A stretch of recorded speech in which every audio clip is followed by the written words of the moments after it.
Journalist and author Batya Ungar-Sargon says she never trusted Elon Musk, while executive director of the Foundation for Freedom Online, Mike Bin, says Elon was always the secret weapon behind Trump 2.0. Batya and Mike join me now. They both have had fascinating things to say. Batya in a column, Mike in a 10-minute video that's up on X right now. I've seen them both. I've taken in your information.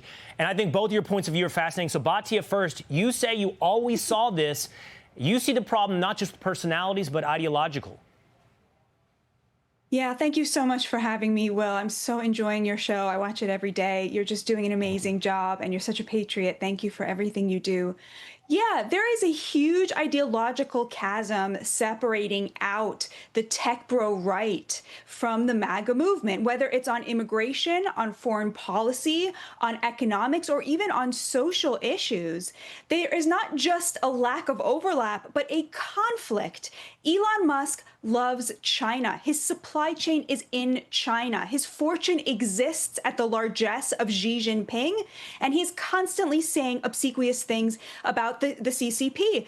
Donald Trump and the MAGA movement view China as our greatest adversary. Elon Musk loves immigrants. He loves immigration. He wants to expand the H-1B visa program, and he called Americans a slur to suggest that foreign workers are better than our workers. Donald Trump believes the opposite. We need to limit immigration because that is how you give workers power. Elon Musk hates tariffs. Donald Trump and the MAGA movement love them. And then, of course, the social issues, there's a lot of conflict there. And of course, there were also conflicts of interest that Donald Trump was very aware of and very careful about. He saw Elon Musk's business interests in China as something he had to keep an eye on, and he did. I want to let Mike respond, and I want to set you up, Mike, to respond to anything that Batya just said, but I want to go ahead and frame this as well. People should go watch Mike. It's a 10-minute video on X, and you point out, though, we wouldn't know much of any of this about Donald Trump, and perhaps including his assassination attempt, if it weren't for Elon Musk. Well, that's right. I mean, it wasn't just Elon's $300 million in effective political contributions or being on the ground in Pennsylvania. It was the purchase of X and fighting off the advertiser boycotts, fighting off the 11 different Biden regulatory agencies that came after Elon after he did so, that actually allowed people to even talk about corruption in Washington and to even pursue regulatory reform or to even talk about ongoing in-process events during the whole election season. They had rapid response units set up to go after all of that. And Elon, when he did what he did with X and then defied the advertisers, actually gave confidence to Mark Zuckerberg. I've seen thousands of hours of tape of Censorship Insiders talking about a year before Mark Zuckerberg even began to open Facebook up again and fire the fact checkers, the 40,000 that were at Facebook there, saying that Zuckerberg was only doing it because he was, Elon had cut the wind and it was now politically safe for him to do so.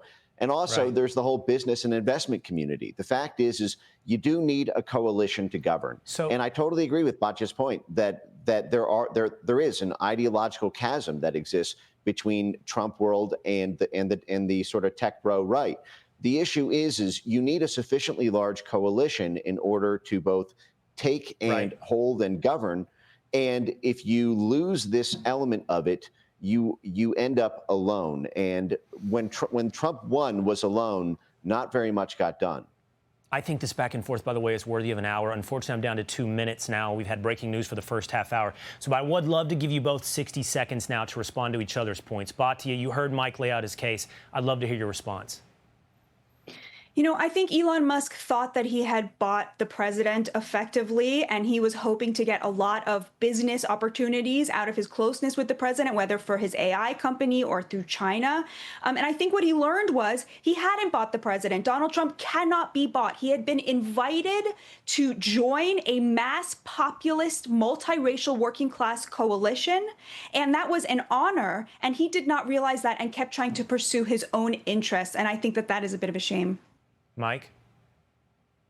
Well, I think the thing that Musk is most inflamed about is the failure to codify the cuts that he proposed rather than the subsidies for his own businesses. It seems to me that the identifying $200 billion worth of Doge fraud and then seeing only $9 billion of it codified in this bill. And I know that there are promises that there will be additional bills to do this, but I believe that Musk is sincere in his idea that we need to control deficit spending in order to actually have a country again. And I think this is it's more that side of it that's inflaming him. So I don't really see it as him thinking that he bought the presidency, but that he has sort of earned a place at the table in order to have his vision, at least partially accomplished.